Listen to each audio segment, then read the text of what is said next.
company health is characterized by uncommon levels of discipline, courage, persistence, and common sense. Hi there, this is Ben.eubanks, host of We're Only Human, and so glad to have you here today. Today's going to be a little different episode. Did one of these a few months ago and had some really good feedback on it. So I go to a lot of events, as you probably well know. You've heard this before, not your first time. And if it's your first time, welcome. Good to have you here. So I travel a lot, I speak a lot at a lot of different conferences, and occasionally I run across speakers that I'm really interested in hearing. And actually earlier this year, I was able to hear the VP of Employee Experience at a local company. This woman I highly respect. I followed her throughout my own HR career, kind of watching her and observing her and seeing her as a kind of a mentor from afar. And she actually got up on stage and shared some of the lessons, some of the ideas, some of the tactics and strategies and tips and all those good things from her experience leading the HR function at a company that just for the multiple time won the best place to work in the United States. Not just in our local area, they've won that many times, but in the United States, as a mid-sized firm, they're number one. And so we're going to hear some ideas and some tips and some pointers from that talk that Juanita gave. Her name is Juanita Philips, actually, just so make sure she gets full credit for that. We're going to hear from some of those ideas and things that Juanita shared.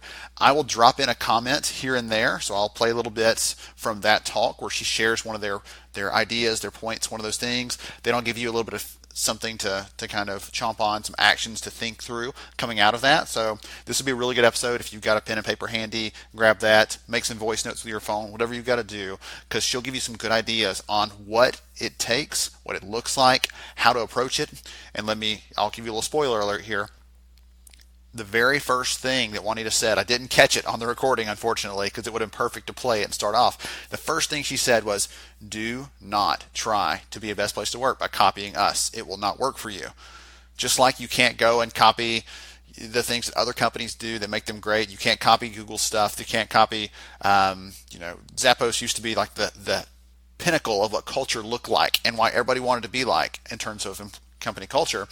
And the thing is, you can't go in there and just do the exact same practices they're doing and have the same results. It comes down to the values, the industry you're in, the leadership you have. All those things factor in. So it's slightly different looking at every company. There's your spoiler. You can't just make a list of all the stuff she's doing or they're doing at their company and walk away with the game plan to success.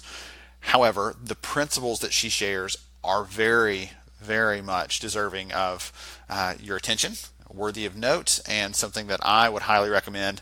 A lot of it's echoed back some of the things I've shared over the years about how I practiced HR and how I approached this when I was leading the HR function at a company years ago. And so it was so much fun to hear from Juanita, again, someone that I very much respect. I can't give you the entire interview. The audio is not perfect for all of it, but for the pieces I'm going to share with you, it's going to be hopefully as meaningful and impactful for you as it was for me, getting to hear her share this kind of culmination from many, many years of service and just a really great job. She's been leading that function at that company for the last, I believe, 13 years now, just to give you an idea of how far back that goes. And they love her. The employees are thrilled to be there. Obviously, that's why they're winning those awards. And so we'll talk about those things and what it takes. One of the things I'll tell you, because in some of the comments she mentions things like, being a government contractor, we can't do this, or we have more strict regulations. I worked for a government contractor in the past, so I know exactly what she's talking about, and it was totally resonating with me. But for those of you that aren't in that space, government contractors have a different way of doing business. The government tells you what you can pay people. The government tells you the limit on how much benefits you can offer them. Basically, they limit a lot of the things that you can do. You can't just do like Google and have free lunches for everybody and all these other cool things. They limit those things and the ability to just spend money freely on the employees, because if you have your benefits package is twice as rich as the next company, guess what? You won't win the contract because the other company is cheaper, so they'll win out. So it's not always on price, but there's a lot of things that wrap into that. So again, we'll go through this. You'll hear about, if she mentions being a government contractor, that's one of the things she's talking about. We're limited in what we can do or what they can do in terms of their pricing, in terms of their compensation, in terms of cool perks and benefits and things. There is a limit to those things. They can't just spend freely there because they can't justify that back to the government when they get an audit or something like that. One of the other interesting pieces of it is everybody has to track their time, their hours, even if you're a salaried employee, right? you are exempt. You still have to track your hours because the government wants to see a record of the time you're working and prove that you're actually doing the things you're doing. Again, just kind of a weird nuance from some industries that aren't used to that stuff. So just a little bit of insight there into what she talks about. If she mentions government contracting, you've got that. So again, I'll transfer it over to here. We'll hear from Juanita. I'll pause. I'll jump in. I'll add some commentary for a little bit, then bring back in. I think I have 5 different clips from Juanita, and they're all fairly short, but there's some really interesting, hard-hitting stuff there, so I can't wait to share it. Today's episode is sponsored by People Strategy. From intuitive, hire to retire HR technology to comprehensive benefits consulting and HR services, People Strategy offers employers a single source for the tools and services necessary to attract, manage, and retain talent. They're a full-service broker, and People Strategy works with clients to identify competitive benefits packages to meet the needs of their employees, the families, and their company's financial obligations. They also provide clients with a technology suite to simplify recruiting, hiring, onboarding, payroll tax, open enrollment, benefits, and more. One provider, one price. Let People Strategy help you develop your people strategy. We appreciate them for support. We're Only Human. And now, on with the show. It's not like a hotel where the lobby is just fabulous and so impressive, but when you get to the rooms, they're just rooms like every place else. That it really is fabulous all the way down to the last detail. So you have to have that in mind as your goal when you're trying to determine what you're going to do, if that's the outcome that you want to have. So what's an example of that, right? Down to the smallest detail. I actually know an example from Intuitive. Funny enough, I heard them share about this last year, so it's a good kind of top-of-mind example of how they focus on, even to the smallest detail, making that a good experience for people. So they actually, a couple years ago, Juanita's very much in tune with the legislative affairs, the different things that are coming out of the government legislatively that affect the HR practice, the HR function, and again, her employees. She cares about her people, and it really comes out. So she spends time following those things, making sure that she's on top of them. Well, there was a law coming out a few years ago that was going to affect how employers can pay for a certain employee benefit. And I won't go down into the weeds there, but they were paying for an employee benefit, and the government was going to limit that benefit they could offer their people. When she looked at their population to figure out who'd be affected, more than half of their employees were eligible for that benefit. And so she realized this was a big deal. So what she did is, instead of just waiting to see what happened and then telling the employees after the fact, well, sorry, here's the news, she actually told the employees, this is on the docket. This is a potential change. This is something we want to continue offering you, but we will not have a choice if they make this decision. So here is your legislator, your representative, your senator. Here are the people. Here's their address. You can write them a letter. You can send them an email. You can call them. Here's their contact information. We are doing this as a company, but you can do this as one of our employees as well. And so she shared that detail with them, so all those employees knew, hey, regardless of what happens, Juanita and her team are going to bat for us. They're trying to support us. They're trying to take care of us, even though this is something they have no control over. And so ultimately that was made against them, not in their favor. But when the employees found out that news, that wasn't the first time they heard about it, right? That wasn't the first time that they found out that, oh, I'm going to lose this benefit. They had been prepared for that mentally because Juanita told them up front, we don't control this. We want to help you.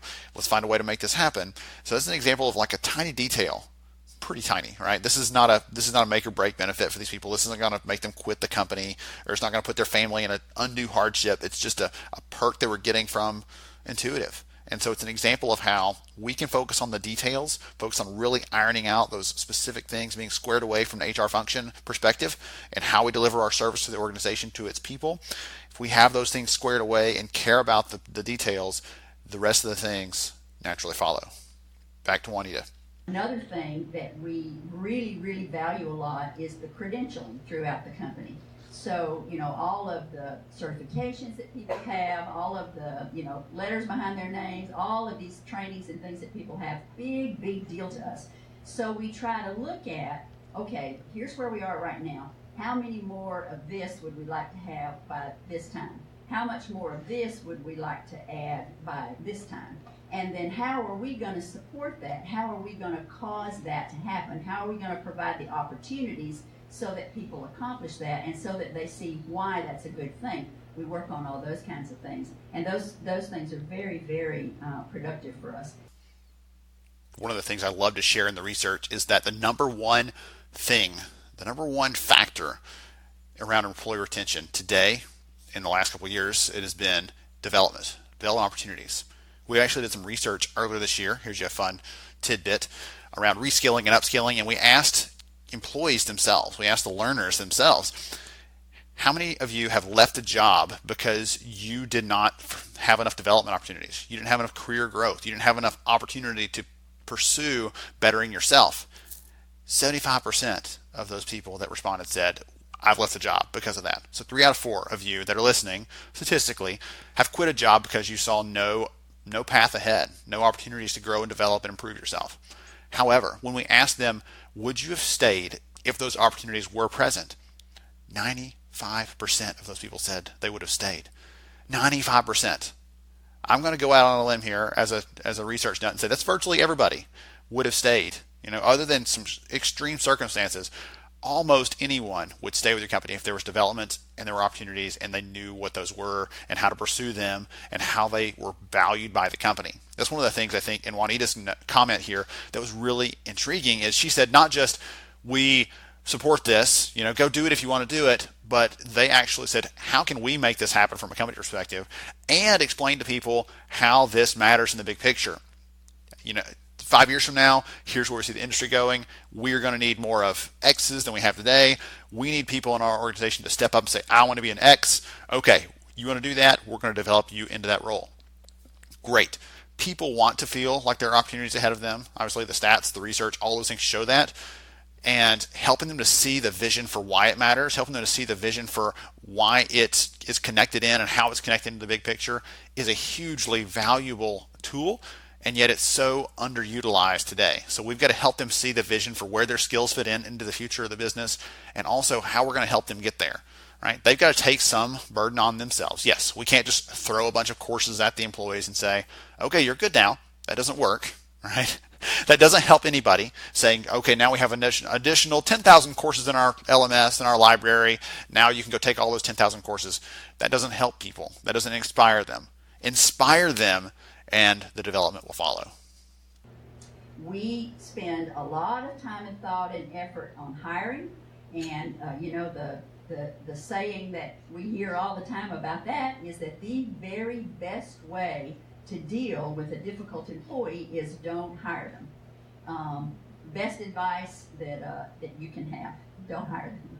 So, our model is a little bit different. Our model is that we're not hiring somebody to do a job. We're hiring somebody to be part of the company in a bigger sense, and we fully expect they'll probably do lots of different jobs. So when you come at it from that angle, hiring is very, very different. It's a very different kind of decision. The can they do that work is a given. That's not what the decision is all based around. So it takes a lot of time, it takes a lot of thought, a lot of effort, a lot of very conscious putting into it how we're going to do that in order to try to do that well. Oh, I love that. I love that. So let's take a look at that first part of this conversation a little more deeply. So the thing that she said, if you missed it, that's a quotable quote there. You don't hire a problem employee if you don't want to deal with them. All right, and I know none of us start out to do that. None of us set out to do that. But a lot of companies hire fast and then struggle. They're like, oh, we've just got to get a butt in a seat. We've got to get a warm body. We've got to get someone in. And I understand there are some roles, some positions, some industries where that truly is the case. Right? We need someone to just sit here and do this thing because we can train them in about 3 hours to do this job. We know they're going to stick around for 2 months and we'll hire someone else after that. That's a reality. Right? But if you're hiring someone for a more professional role, someone that is paid at a higher rate, someone that has a higher level of responsibility in the company, you can't turn them over quickly because it costs too much money. It costs too much time and effort and money to find them, hire them, onboard them, and then to turn them over and have to replace them all over again. There's too much wrapped up in that. So how can we do a better job of making sure we're hiring those people? One of the other things here that really sticks with me. Years ago I heard this, and it's still true today. It still rings true in this conversation. I heard a gentleman from another city who had won their best place to work in that area multiple times, and his approach was, you don't create a best place to work, you defend it.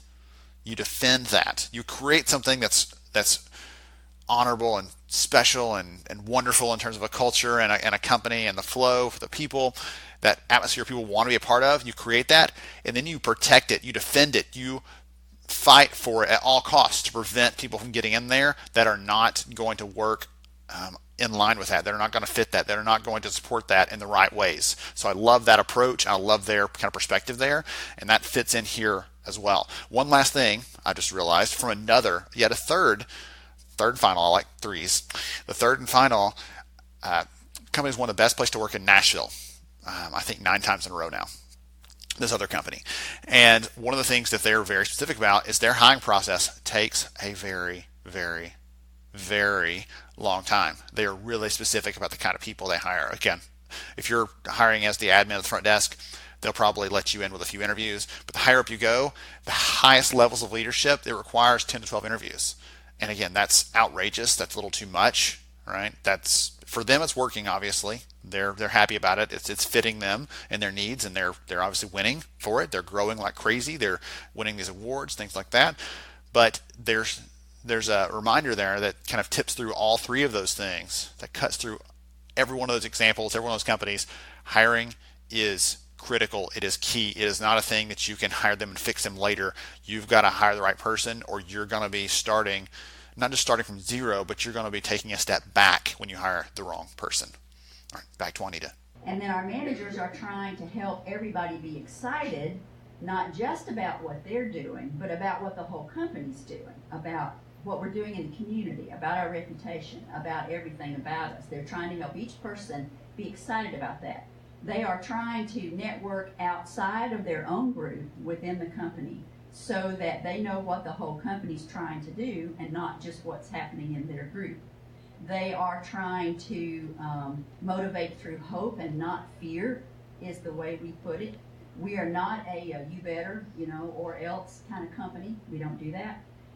They are trying to utilize the strengths of the individual to lift the whole group, not just use them to lift that individual. That's a different approach. And also, success for a manager in our company is when their employees have been made ready when their next opportunity comes along. Oh, I love this one. Goodness. So the research says that approximately 70%, the majority of someone's satisfaction and engagement at work is not because of the cool HR programs or the free, free commuter benefits or all the other cool stuff, the ping pong tables, the beer in the fridge, those things like that. 70% of someone's satisfaction at work is dependent directly on their relationship with their manager. So I love that Juanita dove into the manager piece of that, because that's such a critical part of this puzzle. HR can do cool stuff, right? We can have great leaders, we can have a good culture, but if the managers are terrible, then the employee experience is going to be terrible overall. So I wrote down 3 things as I was listening to Juanita share, 3 things that managers need to be doing in order to be successful at their company, and again, possibly at your company too. So the number 1, they're connectors. They connect the people with the big picture vision of the company, the direction, the strategy. They excite them. They are in charge of exciting the employees about what's going on. They don't say, well, communications will do that, or HR will do that, or someone else will do that. It's about the manager creating a better line of communication between what's happening at all levels of leadership and what the employee needs to know, what the employee needs to get their job done. My brother actually is working for an organization, and he said that right now that's one of their biggest struggles. He said one manager tells people everything, even things they probably shouldn't. The other manager on the other end of the spectrum tells people nothing, and so they have no idea what's going on. They're all kind of worried and scared and concerned. And then, their managers somewhere in the middle on that spectrum that share things according to their own kind of determination, what makes the most sense to share those things out. But in this example, right, from Juanita's perspective, it's about connecting those people with what's going on. Number 2, they're motivators. We motivate through hope, not fear. We're not telling you don't do this or bad things happen. And I love that. That was one of the very first things I ever wrote. One of the first things I ever wrote when I started blogging 10 plus years ago now, which seems like a long time when I say it like that. When I started writing, one of the first experiences I had getting into HR was I sat through a new supervisor training with our other new managers. And that new supervisor training was an attorney video DVD series. I remember cassettes back then. Anyway, your VHS, not cassette, but the video you're sitting there watching, and for 3 days straight, we're watching 4 or 5 hours of video a day, and he says, don't do this, don't do that. Here's a scenario where bad things happen. Here's an example of another bad thing. Here's how you can get sued.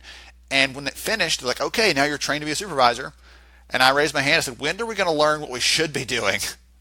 right? When are we going to learn the things we actually aspire to, instead of just setting a minimum bar and saying, don't go below this or bad things happen?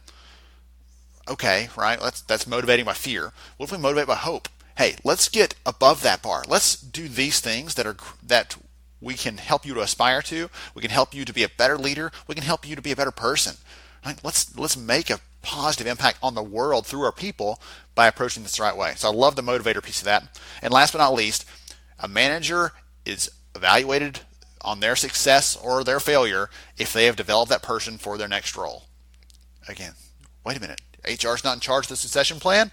Well, maybe, right? We can help out. We can help figure out what those paths look like, figure out what the relevant skills are, figure out how to assess those skills, what development tools we have to help them move up. Like, we are right there partnering with them along the way in any way, shape, form, or fashion. Whatever they need, we're helping them out. But that manager, at the end of the day, is on the hook for developing that person to take on their next role. And if they are not ready for that next role, that's not because HR is screwed up. That's not because we recruited the wrong person necessarily. It's not because the employee is, floundering. Maybe they are. But that manager is in the middle of that, and they are on the hook for it. I love those three things. Managers are connectors, they're motivators, and they are developers. You always want to look at things from the sense of what you're able to accomplish for your people and fit your practices to them.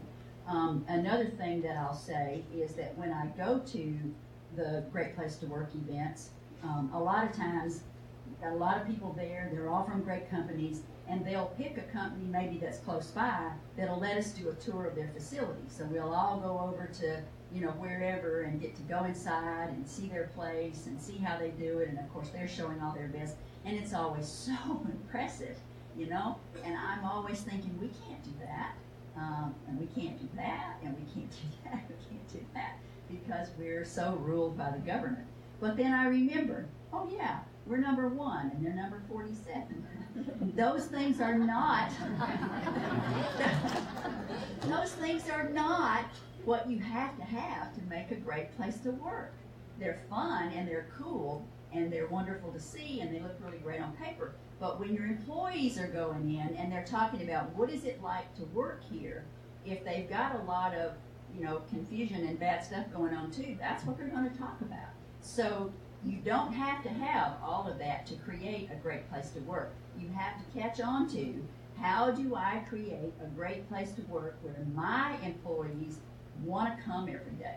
I believe that people want to bring their best. They want to do their best. You just need to provide them the way to do that and the atmosphere in which they can do it. All right, this is the last one from Juanita, and I think it's one of the coolest ones. It kind of wraps up and puts a bow on what I said earlier. You can't copy the things that they're doing and hope for the best. You heard how loud the audience laughed and how much they enjoyed when she said, wait a minute, we're number 1, they're number 47. Why am I thinking that they're better than us? Because they're doing these things, right? Every company has a different approach. Every company has a different version of this, right? When the company I worked for years ago, we were a best place to work in the Huntsville area, right? And what got me is we didn't have any of those really cool, flashy things that a company would win somewhere else for. We just really listened to and cared about the things our people needed from us. So don't try to be a best place to work by copying the things that you're hearing from others. That's just a reminder. We see the news all the time. Here's what Google's doing for their employees, or here's what Amazon's doing now. And we feel pressured and compelled to try to follow that, to compete with them, and there's not a reason to do that, right? They might be doing that in one area, but in other areas they're weak, they're struggling, they're having issues, okay? So don't think that because you're getting the highlights reel of all the best things they're doing that you need to compete with that. So the point there from Juanita that I really like, she said, don't try to be perfect. Don't try to be perfect. Okay, you're going to screw it up. We're human. We're people. We're HR people, to say the least. So that's one thing. Don't try to be perfect, but do try to create a space where employees want to come to work. I believe the same thing she does. I believe people want to come to work. If we create the right space, the right environment, people can't wait to be there and be at their most creative, to be their best. Some of the research actually says that when people are engaged at work and they're on a team that they're excited to work with, they are something like 9 times more likely to say that work brings out their most creative ideas, their most innovative thoughts. Whereas someone working for an organization where they're not cared for, they're not appreciated, they're not engaged, they're not working on a team that they feel like they're connected to, those people, they're 9%. 9% of those people say that they are bringing their best to work. They're able to create their most innovative and creative ideas at work. Right? We're getting the most out of our people when we create the space, the environment that they want to come to. And that's not just on us. I talked about the managers a minute ago. They're a piece of this puzzle as well. But we need to take some ownership of this, crafting this culture, crafting this employee experience that people are so excited about coming to work. I'll make sure and get the link to Intuitive's website there in the show notes. You can check out the company website if you want to learn more with them. I'll include a link to a video I did recently, a short 4-minute video where I talked about some of their ideas, their secrets, their tricks, some other quotes from them from this session, different ones that I did not pull in for this. The blog post is called 5 Secrets for How to Be a Great Place to Work. And I talked about some of those other things. One of the things that I got that I mentioned in that video, I'll have to mention it here because I love it, to wrap this up, put a bow on it, to give you an idea of how we can create a bigger picture, a bigger vision, a bigger mission and reason for being than just come to work, do a task, get paid, go home, and get on with your life. Let's try to make this more meaningful and impactful for the employees and for the broader world. This is Intuitive, their 20th anniversary. Happy anniversary, Intuitive. 20 years, and you're doing great things, obviously. This year, they have challenged every one of their employees to celebrate that 20th anniversary by doing 20 random acts of kindness. And what they're going to do is she's been hearing from people saying, I might have done some of these things just because I want to give, or I want to be kind, or I want to do something nice. But because you have put this idea in my head, 20 acts of kindness this year, I've been looking for other opportunities to do extra things just because it's been top of mind for me. And that's an example of how we can encourage people to be at their best, not just when they're sitting there in their cubicle or in their office or on the shop floor, but when they're outside the walls of the business, they're looking for ways to be doing kind things in addition to doing it in the workplace, obviously. Let's hope they're spending some of those 20 random acts of kindness in the workplace too. We can all use that, and we appreciate that. So what's interesting, that wraps in. We're going to be doing an interview, or I'm doing an interview, looking forward to publishing it very soon with Beth Hearn. She's actually an HR manager, and one of the things that we talked about in the interview is that she actually used to do these things called culture books at her company, where once a year they wrap together all their pictures, all the fun, stories and things for the employees. And once a year, they would just share this out with their people as a reminder of here's how far we've come as an organization this year, how far you've come as a person this year, the kind of fun things and memories we've shared together, because we spend too much time together to not enjoy it and not participate and enjoy that experience. So that was a really cool story, and it's an example of how if we're doing 20 random acts of kindness, we can do that and share that out in a different kind of format so that everybody gets the benefit of that. Everybody gets to be excited about that. Everybody gets to share in that enjoyment. So I hope you enjoyed the lessons today, the episode, the conversation, not much of a conversation, more of me sharing with you and all of us hearing from Juanita and some of her amazing experiences over the last 30-ish years of working in HR. I'm so thankful to be able to share some of her story. Hope you enjoyed the episode. We'll catch you next time. This has been Eubanks, your host at We're Only Human.